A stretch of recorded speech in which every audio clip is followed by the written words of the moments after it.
Alright, so this is one of the wires for the TransBrake, and it seems like there's a bit of exposed conductor, maybe more than we should allow, so we're going to fix this. This one got a little hanging out as well. We'll probably fix that, but that wire is pretty short and I had to cut it. I can't move this one. This one I got really easy access to. I already redid this one. That one was bad as well. So yep, just cleaning up this wiring so we don't have any shorts down the road. Okay, so we had this TransBrake wiring. We saw the wires were exposed, but I also noticed they didn't look like they were crimped all that well. So check this out. This is one of the wires that was crimped. So you can see the strands are going way past the actual crimp into the receiver. That's not really great. And the other thing, so if you look, I'm gonna actually zoom in and show you this. So if you read the thing, it literally has 16 to 14 stamped on it because these are blue. So typically the reds are like 18 to 20, the blues are 14 to 16, the yellows are like 10 to 12. So the wire that this was hooked to is not a 16 to 14, it's an 18. So let me show you that. Maybe I can show you that. Come on. There it is, 18 gauge. So if you're gonna run a blue on an 18, you wanna like double fold it. So let me show you. Basically, you take the conductor and you fold it back over itself. That doubles the amount of copper. So now this 18 kind of seems like a 16. It's got twice the copper where the crimp is. So now I can put a blue on there and crimp it properly. Now granted, if I had a red, I'd probably just do that, but I don't have any reds. And they use blue, so I'm gonna use, I'm gonna use what I got. But I can make that work, you just have to fold them over like this. That'll solve it. So yeah, it looks like the wiring job on this, these guys are probably good at transmissions, maybe not so much on connectors. I mean, look how this is squished. I don't think they had like a real good ratcheting crimper or anything. Everything seemed kind of, not so great, I don't know. Yeah, we'll see. But we're gonna re-crimp this, see if ours turns out better than theirs.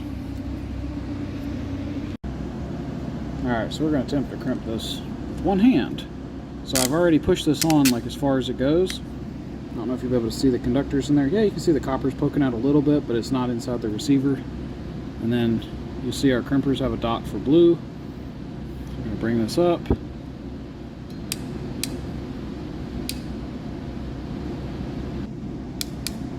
And of course it goes out of focus or as I'm crimping. But there we go. Squeeze it all the way. Release. And this one should be properly crimped now. So you'll see the insulation isn't damaged. It's got a tiny little squeeze mark, but that's about it. That's what you want. Alright, so we got that fixed. I'm happy with that. I'm going to pull on this with about 20 pounds, make sure it doesn't come loose, and we'll do the other one.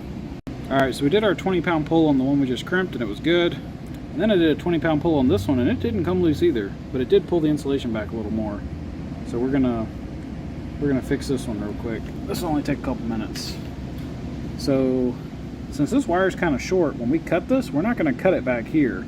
We're actually going to cut it up here, right where the crimp stops. That'll give us as much strand left on the wire as possible, so that we don't have to maximize the length of the wire. So we got room to crimp this. So it looks like I stripped the wire, but all I really did was cut the other end off, and that much wire is exposed. So that's wire we don't have to strip to keep this wire a little longer. Alright, so we got this one crimped. We threw a little piece of heat shrink on it because it looked like it needed it. And now we're about to plug that in and throw a piece of heat shrink over the whole thing. And there we go. Much improved wiring. So before, this one had the hole was too big. I kind of left that part off, but the ring terminal they used was real loose. So we got a proper sized one. The hole's right. This is actually too big. But we just tripled the wire and crimped it. And then on this one, so this one had the conductors hanging out. This one had conductors exposed. So we fixed that problem. We put new terminals, and we also put heat shrink over it. So the heat shrink on this actually does two things. One, it gives you electrical isolation. That's kind of obvious, but it's also a secondary retention. So when this is plugged in, it's just relying on friction to hold it together. I mean, this is on a race car. Things vibrate, So anyway, now it's got a piece of insulation that's keeping it electrically insulated, but it's also holding it from coming unplugged. So a little secondary bonus. Also looks way better than before. I don't know if you remember my previous video, but this didn't look as nice. So So I'm pretty happy with that. This wire, I don't like how it doesn't really get in the way of the filter, but I wish it was tucked in there better. So we're probably not going to do it now, but in the future I might buy a little thing that hooks to these bolts and holds that wire just to make that a little better. But anyway, that is much improved, so happy with that. Alright, I just cleaned my camera lens off. Apparently it had transmission fluid on it, so the last few videos are probably fuzzy. Anyway, we're about to knock off for the night. We didn't really get as much done as we hoped, but a couple reasons for that, and I'm not really worried about it. So this is the weekend, and I want to enjoy this. I could have worked harder and worked faster, but I kind of want to have fun while I'm doing this. Plus I'm filming everything.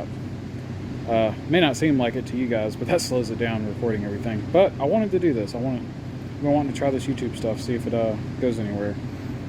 So here's where we're at. We got the pumps put back on, new bushing, new seal. I think we're all lined up, so I think that's good to go. The pump itself looked good. Even that bushing wasn't bad, and we know that alignment's good now, so all happy with that. Down here we got the new filter put on, got all the bolts torqued. We cleaned up the wiring that was I wasn't happy with that wiring, so much improved there. It looks nice, and actually I wish I would have heat shrink that yellow one just so they all matched. So don't be surprised if tomorrow's video that's black too, so I might do that just to make it pretty. Like, yeah, literally just me, because it's going to be inside the pan. You won't even be able to see that from outside the car. But I'm probably going to do it, because why not? And we found this problem here, which is probably why this thing's leaked for so long. And you can see it's got a real light skim of RTV over it to help fill in that low spot and those little scratch marks or whatever those are. So I'm pretty happy with this. And we got that drive shaft. Man, that was actually, let's see, when we did the bushing we were printing, so we had the 3D printer going. Oh yeah, for those that watch stuff to the end, look what's sitting on the bench next to the printer. But yeah, so we had to print that bushing, or the tool to do the bushing. Once the tool was printed, we popped the old bushing out, popped the new one in. That took a little while because we had to wait on the printer. But while the printer was going, that's when we started sanding on the drive shaft, and that actually took probably, I don't know, hour and a half, 2 hours total to wire brush the whole thing and then sand the whole thing and then acetone wipe it down several times. And we also took a trip to the store to buy paint.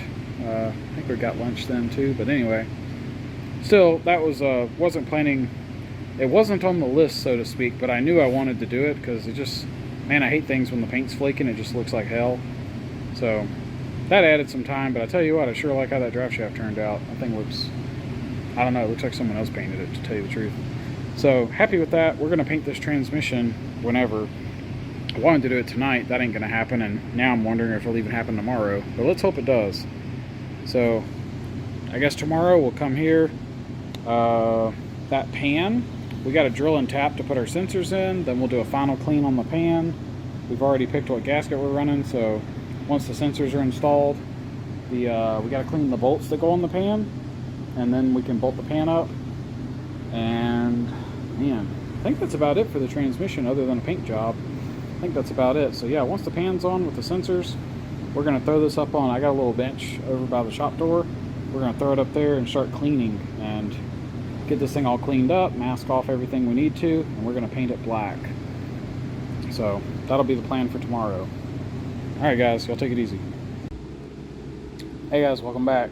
So this is the first thing we did, was we heat shrink that other terminal because I didn't like how it looked. This looks a bunch better. So there's our first little bit of progress. Alright, so we were inspecting this flange. Since we saw this low spot and scratches here, we said we better check the whole thing. And so I found a couple more spots. So here's one of the bolt holes. It's hard to get to focus, but you can see there's like a dent at about the 2 o'clock position.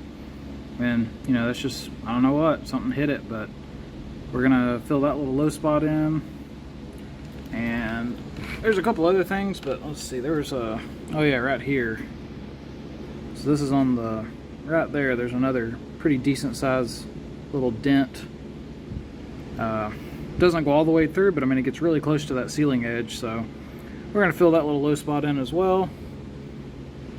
You can see there's some scratches across here, over here. They're not that bad, but you can see them. So anyway, there's a little bit more damage on this. We're going to patch that up before we put this pan on. Looks like a couple scratches there as well. fix those too. So yep, just gonna do that the way we did the other one.